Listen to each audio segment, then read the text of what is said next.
संस्कृती आता खूप अवडंबर सुरू झालं. संस्कृती संस्कृती माझी संस्कृती ती आहे. अकबर सुरू करून देत होता तुमचा कुंभमेळा. या धर्माला नाव हिंदू हे मोहम्मद गझनीने दिलं. तुम्हाला नावच नव्हतं, ओळखच नव्हती. ती ओळख त्यांनी दिली. सिंधू नदीच्या खोऱ्यामध्ये राहणारे ही त्यांनी दिली. आणि आज काय ढोंग करतात ते 22 तारखेचा जो कार्यक्रम झाला आपण बऱ्याच जणांनी टीव्हीवर पाहिला असेल. माझा का विरोध तर म्हणजे शंकराचार्यांनी विरोध केला. माझा म्हणून नाही, शंकराचार्यांना भीती ही आहे की हे दुकान आपल्या हातातून राजकारण्यांच्या हातात जाऊ नये, ही शंकराचार्यांची भीती. माझं म्हणणं ते द्वेषाचं प्रतीक आहे. या देशाच्या संविधानावरती, या देशाच्या धर्मनिरपेक्षतेवरती केलेला तो पहिला हल्ला आहे 6 डिसेंबर 92चा. आणि त्याचा तुम्ही एवढा गौरव करता. बरं करता, पैसे घेऊन नाचणाऱ्या नट्यांना तिथं बोलवता. देशाच्या राष्ट्रपतीला बोलवासं वाटत नाही तुम्हाला, कारण ती आदिवासी आहे, ती विधवा आहे म्हणून तिला तिथं बोलवायचं नाही. तिला त्या याच्यात बोलवायचं नाही, संसदेच्या उद्घाटनाला बोलवायचं नाही. यातल्या खूप गोष्टींचा आपण लक्षात घेतल्या पाहिजेत. तुम्ही अनेक महिला त्या हरतालिकेची पूजा, नंतर काय वटसावित्री, हळदी कुंकू करतात. त्या का केलेल्या आहेत माहिती आहे? ठरवले का हे सगळे का गोष्टी ठरल्या? विधवांना अपमानित करण्यासाठी या गोष्टी सुरू केल्या गेल्या. माझी आई आहे. ती विवाहित आहे का विधवा आहे याच्याशी काय संबंध? पण त्यांच्यामध्ये डिस्क्रिमिनेट करण्यासाठी असले प्रकार विधी सुरू केले. आणि तोच विधवांचा अपमान करण्याची परंपरा आजही नरेंद्र मोदी 22 जानेवारीला दाखवून दिलं त्यांनी. आणि स्वतःला काय हिंदू म्हणून आम्ही गेलो. हिंदू धर्मामध्ये शुभ कार्य अशी होतात, शुभ कार्य सपत्नीक केली जातात ना. सगळी अशुभ कार्य एकटा पुरुष करतो. अंत्यविधी असेल, 10वा असेल, 12वा असेल, श्राद्ध असेल, तिथं बायकोला बसवत नाहीत.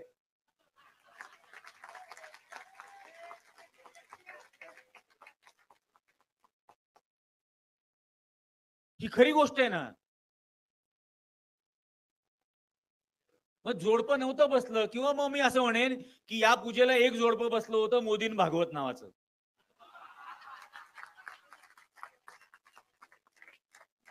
आमच्या नाशिकला आलो होतं काळाराम मंदिरात. 3 तास आले, 4 वेळेला कपडे बदलले. तुम्ही त्या दिवशी ते व्हिडिओ काढून पहा, फोटो काढून पहा.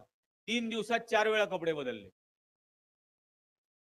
मग कधी असेल, खरं असेल समजा तर हजारो वर्षापूर्वी रावण आला होता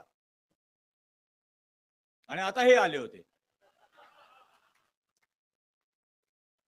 आणि मग त्या जोडप्याने तिथं बसून पूजा केली.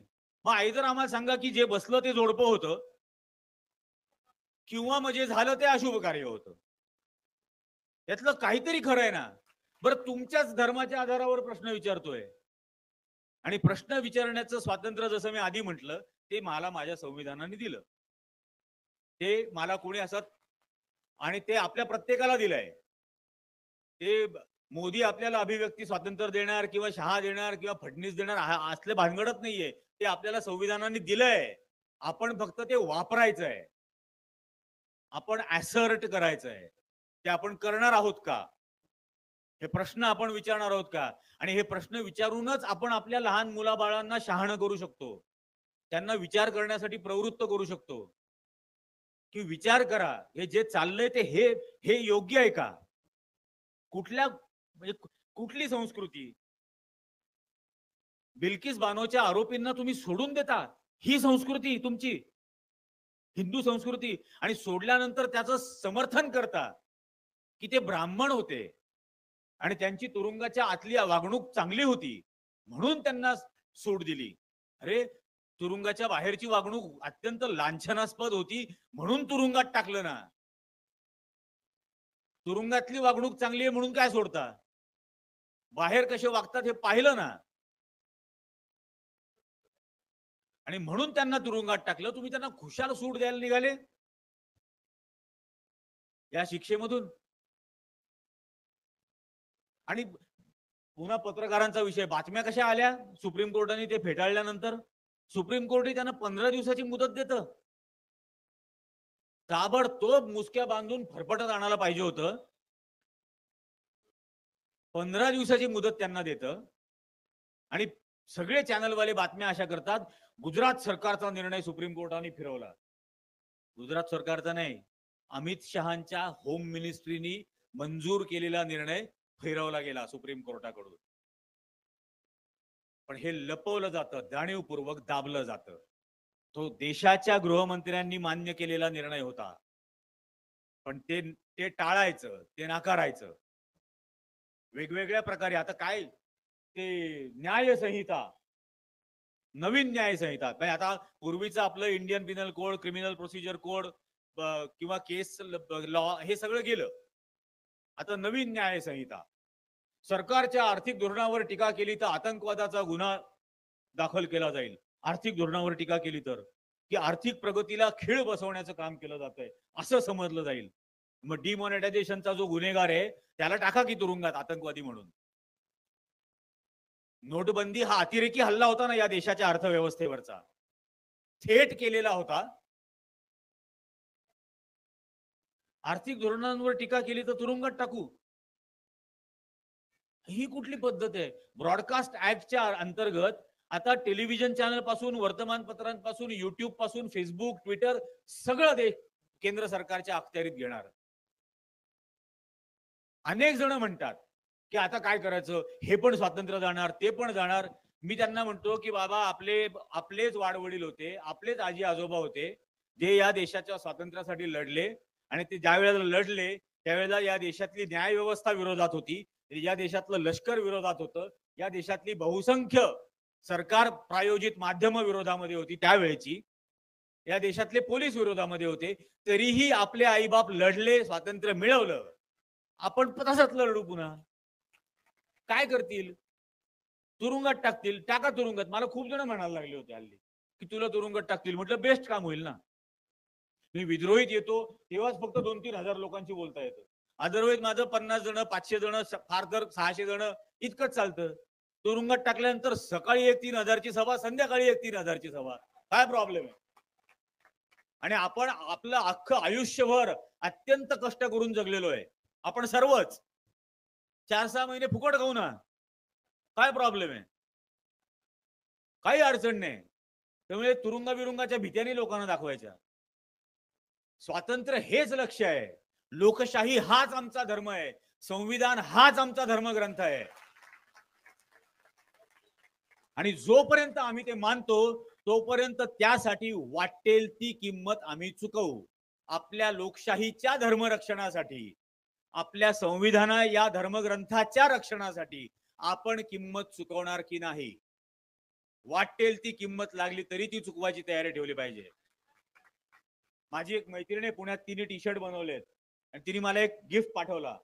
त्या टी शर्ट वरती असं लिहिलंय कि तुम्हारी बंदूक की एक गोली पर मेरा नाम भी लिखो. आपण ते वापरायला हवेत. फार सुंदर बनवलेत. लव जिहाद आणि आंतरजातीय लग्न, आंतरधर्मीय लग्नाच्या विरोध यांनी जो सुरू केला या सगळ्या संघवाल्यांनी, त्यासाठी एक टी शर्ट बनवलाय की मिया बीबी राजी तो क्या करेगा नाझी. अशा वाक्यांचा आपण ते टी शर्ट्स वापरून फार मोठ्या प्रमाणावरती लोकांमध्ये याचा प्रचार करू शकतो, जागृती आणण्याचा प्रयत्न करू शकतो. साने गुरुजींचं आपलं हे गाव आहे. खरा तो एकची धर्म, जगाला प्रेम अर्पावे. तुम्ही कितीही द्वेष पसरवा, आम्ही हा प्रेमाचा संदेश देणाराच धर्माची भाषा, एकतेची भाषा, समानतेची भाषा, हीच सांगणारी भाषा आम्ही लोकांपर्यंत घेऊन जाऊ आणि कायम तीच भाषा लोकांना समजावून देत राहू. तुम्ही कितीही प्रयत्न केला तरी त्याचा काही उपयोग होणार नाही. एक गोष्ट लक्षात ठेवली पाहिजे आपण सर्वांनी की hatred has an expiry date. द्वेषाचा मृत्यू अटळ असतो. कारण द्वेष बाळगणारा माणूसच थकून जातो. आणि जो मनुष्य 24 तास घराबाहेर लोकांचा द्वेष करत फिरतो, तो घरात आल्यानंतर एकही प्रेमाचं वाक्य बोलू शकत नाही, त्याच्या स्वतःच्या लोकांशी सुद्धा. त्यामुळे द्वेषाचं मरण अटळ आहे, प्रेमच अजरामर आहे, प्रेमच शाश्वत आहे, बंधुताच शाश्वत आहे, सत्यच शाश्वत आहे. आणि ती मूल्य आपल्याला आपल्या स्वातंत्र्य आंदोलनाने दिलेली आहेत. लोकशाही, धर्मनिरपेक्षता, सत्य, अहिंसा, प्रेम हीच मूल्य शाश्वत आहेत. आणि या शाश्वत मूल्यांच्या समोर यांच्याकडे काहीच नाही. इतके हे कर्मदारिद्र्य आहेत, म्हणून हे फक्त द्वेष घेऊन चालतात. पण याचं उत्तर अशाच संमेलनांमध्ये, याच मानसिकतेने, अशाच विद्रोहातून आपल्याला द्यावं लागेल.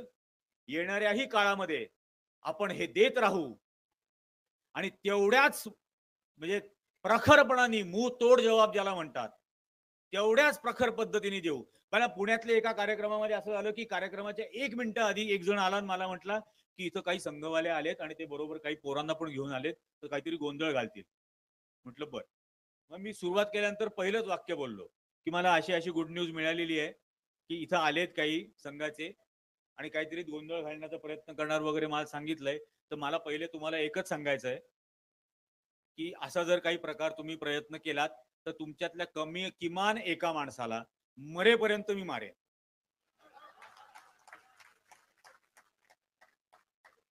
किमान एकाला. आणि हे होऊ द्यायचं नसेल तर चुपचाप बसन ऐकून घ्या. आणि मग ते सगळं झालं कार्यक्रम, काही प्रॉब्लेम नाही. त्यामुळे ऍक्च्युअली झुंडीने फिरणारी माणसं आहेत. काय काय करणार आहेत? एक लक्षात घ्या, हा जो सगळा ब्राह्मण्यवादाची विचारसरणी मांडणारा वर्ग आहे, हा झुंडीने राहतो, झुंडीने फिरतो, हे ट्रोलिंग झुंडीने करतो. कारण एकट्यामध्ये किंचितही बळ नाही आणि यातल्या एकाला प्रतिकार केला तर झुंड पळून जाते. फक्त आपल्याला असं वाटतं की आपण ऑर्गनाइज नाहीये आणि म्हणून आपण करायचं की नाही. एकदा करून बघा, फक्त एकदा, आणि मी 100% त्याचा रिझल्ट तुम्हाला एका मिनिटात मिळतो की नाही बघा. त्यामुळे हा सगळा जो भाग आहे, त्या त्या दिवशीची एक गंमत, मोदीजी विष्णूचा अवतार आहेत म्हणे 11वा. मग मी त्याला म्हटलं दुसरा कुठला अवतार होता? ते म्हणजे म्हटलं अरे विष्णूचा दुसरा अवतार कुठला होता? पहिला तो विष्णू ना, दुसरा अवतार कुठला होता? मग तो लागला विचार करायला. म्हणे वराह, त्यातला एक जण. म्हटलं म्हणजे डुकराचा ना? तर म्हणे हो. म्हटलं मग डुकराचा नंबर खूप आधी लागला आहे की नाही. त्यामुळे आपल्याच माणसांची कोठी तुलना करावी एवढा पण अभ्यास करत नाहीत. इतकंही त्यांना त्यांना भान नाही, अक्कल नाही. म्हणून मी लो आयक्यू बुलडोजर हा शब्द मी त्यांच्यासाठी काढतो की लो आयक्यू बुलडोजर आहेत. हे फक्त बुलडोज करत जाणार, दुसरं काही नाही. निर्मितीचं यांच्यात हेच म्हणजे क्षमताच नाहीये. जगातल्या सगळ्या राजवटी त्या राजवटींमध्ये काय निर्माण झालं यासाठी माहिती आहेत. अगदी रशियातली झारची असेल, ज्याच्यासाठी आपल्याला माहिती आहे क्रेमलिन उभं राहिलं. मोगलांच्या राजवटीमध्ये अनेक वास्तू या देशात उभ्या राहिल्या. ताजमहाल पासून, लाल किल्ल्यापासून, जंतर मंतरच्या त्या सोलर क्लॉक पर्यंत अनेक गोष्टी इथं उभ्या राहिल्या. मी त्यांना असं म्हणतो, रामायणामध्ये काय उभं राहिलं रे? काय निर्मिती? तर राम सेतू. म्हटलं राम सेतू निर्माण करणाऱ्यांना तुम्ही माकडं म्हणता. ही निर्मितीबद्दल तुमच्या मनात असलेली तुच्छता, प्रत्येक निर्मितीबद्दल या प्रकारची तुच्छता तुमच्याकडे आहे की जगातलं त्यावेळेचं पहिलं आश्चर्य, जगातलं ज्यांनी निर्माण केलं, समुद्रावरचा फ्लायओव्हर बांधला, फ्लोटिंग फ्लायओव्हर, त्यांना तुम्ही माकडं म्हणता. ही तुमच्या मनामध्ये निर्माण करू शकणाऱ्यांबद्दल असलेली तुच्छता आहे आणि तीच आजही तुम्ही दाखवता प्रत्येक निर्मितीक्षम माणसाकडे किंवा महिलेकडे याच नजरेने पाहता आणि आपल्याला देशभक्ती सिद्ध करायला सांगतात. ISI साठी गुप्तहेरी करणाऱ्या कुरुलकर पुण्याचा, त्याचं काय झालं? प्रदीप कुरुलकर संघाचा होता ना. ते स्वातंत्र्य वैऱ्याचेच जयंत्या आणि पुण्यतिथ्या साजऱ्या करायचा ना. मग त्याचं काय झालं? 11 जण विश्व हिंदू परिषदेचे भोपाळमध्ये अरेस्ट झाले, पाकिस्तानचं स्पाईंग करतात म्हणून. का रे बाबा, भारतामध्ये गेल्या 9 वर्षात जेवढे स्पाय म्हणून अटक केले पाकिस्तानचे, सगळे हे तुमच्या संघटनांशी संबंधित कसे? आणि निशाने पाकिस्तानलाच भारतरत्न तुम्ही कसं काय देता? आणि आम्हाला विचारता राष्ट्रभक्ती सिद्ध करा. त्यामुळे हा सगळ्या गोष्टी ज्या आहेत, आणि म्हणून मला खूप आवडलं की हे टायटल इतकं छान दिलं होतं मला, असत्याबद्दल सत्यकथन. ही सगळी यांची असत्य आहे आणि मग याबद्दल आपल्याला बोलायला पाहिजे. हे गोरक्षा काय ढोंग आहे. मी मी स्वतः गुजरातमध्ये रफिक कुरेशी या नावाने 6 महिने राहिलेलो आहे. राजस्थान मधून गाई म्हशी विकत घेऊन गुजरातमध्ये आणायच्या आणि तिथल्या वेगवेगळ्या स्लॉटर हाऊस मध्ये विकायच्या. हे मी 6 महिने केलेलं आहे. आणि ते करत असताना वाटेमध्ये कशा पद्धतीने खंडणी गोळा केली जाते याचे व्हिडिओ रेकॉर्ड करत होतो. माझ्याकडे 52 व्हिडिओ आहेत. 9 वेळेला मला ट्रक मधून खाली ओढून बेदम मारहाण केली. पण मला हे माहिती होतं, कारण आम्ही प्रिपरेशन जी इन्व्हेस्टिगेटिव्ह जर्नलिस्ट म्हणून करतो ती करत असताना मी हे ठरवलं होतं की यांना जे अपेक्षित आहे ते मी करणार नाही. आणि मग त्यांना मी पैसे दाखवल्यानंतर त्यांच्या अध्यक्षाकडे घेऊन गेले. मला असं फरशीवर फेकून दिलं खालती त्याच्या समोर, आणि त्यांनी असं पायाने मला सुलट केलं. मी पालथा पडलो होतो आणि मला म्हणे क्या कर रहा था, तर म्हटलं धंदा कर रहा था. तर म्हणे क्यों, म्हटलं मेरे को देखो धंदा बढ़ाने का है, आप जो पैसा लेते हो वो कम करो. नाही, ते 15,000 रुपये गाईच्या ट्रकला, म्हशीला 6,500, पाड्यांना 5,000 असे घेतात. तर म्हटलं आप जो पैसा लेते हो वो थोड़ा कम करो. म्हणे कितना धंदा करेगा, म्हटलं रोज 40 ट्रक ले जाऊंगा. म्हणे रोज 40 ट्रक लेके जाएगा, तर म्हटलं हाँ लेके जाऊंगा. तर ज्यांनी मला आणून फेकलं होतं त्यांनाच त्यांनी बोलावलं आणि सांगितलं ये इसको उठा सामने बिठा. पैशाचा विषय निघाला ना, लगेच समोर बसवलं. आणि मग तो मला म्हणतो हमको डर फैलाने में बहुत टाइम लग गया, अभी पैसा कमाने का टाइम है. म्हणजे त्यांच्या धंद्यामधली गुंतवणूक डर ही आहे. तुमच्या माझ्या मनातलं भय ही त्यांच्या धंद्यातली इन्व्हेस्टमेंट. आणि हे हे त्याच्यावरती तो सांगतो.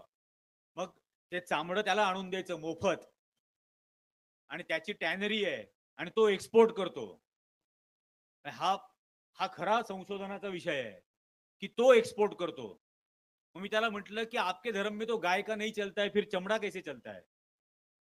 तर त्यांनी मला भिंतीवरती लक्ष्मीची फोटो दाखवला. मला म्हणे की ये देख क्या है, म्हटलं कोई भगवान है, भगवान है. तर म्हणे फिर इसकी पूजा करू की चमड़े की पूजा करू. तो मतलब फिर 2 पैसा हमको भी मिलने दो. तो मैंने तुमको जिंदा रहने के लिए जितना जरूरी है उतना मिलता है ना, बाकी सब हमारा है. भारतामध्ये हा गो हत्येचा कायदा असून सुद्धा भारत जगातला बीफ एक्सपोर्ट करणारा नंबर 1 चा देश बनलाय. आणि कायदा काय सांगतो, गायीची हत्या करायची नाही. आणि जगातला नंबर 1 चा देश. बरं, जो नंबर 1 चा देश म्हणजे एक्सपोर्ट करणारी, बीफ एक्सपोर्ट करणाऱ्या ज्या कंपन्या आहेत त्यातल्या 72% जैन चालवतात. आणि वर्षातून एकदा 8 दिवस सांगतात पर्युषण काळ आहे, अंडी विकायची नाहीत, मांस खायचं नाही, मटण खायचं नाही. आणि हे बीफ एक्सपोर्ट करणार, हे पैसे कमवणार त्याच्यावर. संगीत सोम, भारतीय जनता पक्षाचा खासदार, मुझफ्फरनगरचा तिथून निवडून आलेला खासदार, ज्यांनी तिथल्या दंगली घडवल्या होत्या, तिथला आरोपी येतो, त्याची अल दुवा नावाची कंपनी आहे बीफ एक्सपोर्ट करणारी, स्वतः मालक आहे. अगरवाल म्हणून एक जण आहे, त्याची अल कबीर नावाची कंपनी आहे. यांना त्यावेळेला वाटत नाही. आणि त्या करिश्मा कपूरनी, करीना कपूरनी तिच्या मुलाचं नाव काहीतरी ठेवलं, तो लगेच तैमूर ठेवलं म्हणून यांना राग. अबे तुमच्या कंपन्या काय आहेत, अल दुवान, अल कबीर, आणि त्याचं काय. पण तो धंदा आहे ना, त्यात पैसे आहेत. हे ओळखता आलं पाहिजे, आर पार बघता आलं पाहिजे या प्रत्येक गोष्टीच्या. हेतू असल्याशिवाय एकही गोष्ट करत नाहीत. ते मोहन भागवत काही का बोले ना, की या देशात जेवढे राहतात तेवढ्या सर्वांचा डीएनए एकच आहे. हिंदू, मुसलमान, ख्रिश्चन कोणीही असो, सर्वांचा डीएनए एक आहे. मग बिल्किस बानोचा आणि मोहन भागवतांचा पण डीएनए एकच आहे. मग लाज नाही वाटली? आपल्याच डीएनएच्या आपल्याच बहिणीवरती 11 जण बलात्कार करतात, तेव्हा नाही यांच्या डीएनएला वळवळ झाली, त्रास झाला. पण हे होतं. पण उरलेल्या समूहाला त्याची त्याची वाट भरकटवायची, त्याला गुमराह करायचं, यासाठी म्हणून अशी वक्तव्य अधूनमधून मुद्दाम करत राहायची. हाच एक खेळ चालतो. आणि आता पहिल्यांदा त्यांना असं भय निर्माण झालं, हा जो सगळा राजकीय प्रयोग नवीन होऊ पाहतोय इंडिया अलायन्सचा, की सगळं मॅनिप्युलेशन करून सुद्धा 37% मतं मिळाली आणि विरोधातली उरलेली 63 आता एकत्र येऊ पाहतायत. मग धाबदण आणलं. मग नितीश कुमारला फोडा, हेमंत सोरेनला तुरुंगात टाका, आणखीन कोणाला धमक्या द्या. आता यातलं काहीही होणार नाही, काही चालणार. आता लोक या प्रत्येक गोष्टीच्या आर पार बघायला लागलेले आहेत आणि कोणत्याही परिस्थितीत देशाचं संविधान, देशातली लोकशाही, तुमचं आणि माझं स्वातंत्र्य हे वाचवायचं असेल तर ही आपल्याला मिळालेली शेवटची संधी आहे. 2024 ही शेवटची संधी. अगदी खरोखर सांगतो, मारून टाकतील तरी सुद्धा हे बोलत राहू. ही शेवटची संधी आहे. प्राणपणाने याचा प्रतिकार करण्याची गरज आलेली आहे. कोणीतरी प्राणपणाने लढलं म्हणून ही मूल्य आपल्याला मिळाली. आज आपल्या मुलाबाळांसाठी ती राहावी म्हणून आपल्याला प्राणपणाने लढायला लागेल. हे कोणीही लोकशाही, धर्मनिरपेक्षता, स्वातंत्र्य हे असं ताटामध्ये सजवून आपल्याला आणून देणार नाहीये. निर्भय वातावरण कोणी असं ताटात सजवून आणून देणार नाहीये.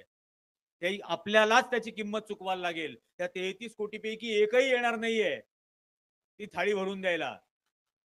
आपण करायचंय ते. आणि म्हणून तितक्याच निर्धाराने, जेवढ्या निर्धाराने आपले आई वडील लढले असतील त्याच्या दुप्पट निर्धाराने ही या देशातली लोकशाही, या देशातलं तुमचं माझं स्वातंत्र्य, आपलं संविधान, आपल्याला संविधानाने दिलेले सर्व हक्क, ही समानता ही जर जपायची असेल तर आपण आज प्राणपणाने लढण्याची गरज आहे. आणि ती मला खरोखर आत्मविश्वास वाटतो की 2024 ला प्राणपणाने या देशातला सर्वसामान्य गोरगरीब माणूस लढेल आणि ही लोकशाही जिंकून दाखवेल पुन्हा एकदा. पण तरीही हे फक्त पुरेसं नसेल, कारण ही लढाई 2050 पर्यंत आपल्याला लढायला लागेल. हे अनेक ठिकाणी पसरलेले आहेत. आणखीन 25 वर्ष लढायची तुमची आणि माझी प्रत्येकाची तयारी असायला हवी. तर आपण याच्यामध्ये यशस्वी होऊ शकू, पूर्ण अर्थाने यशस्वी होऊ शकू.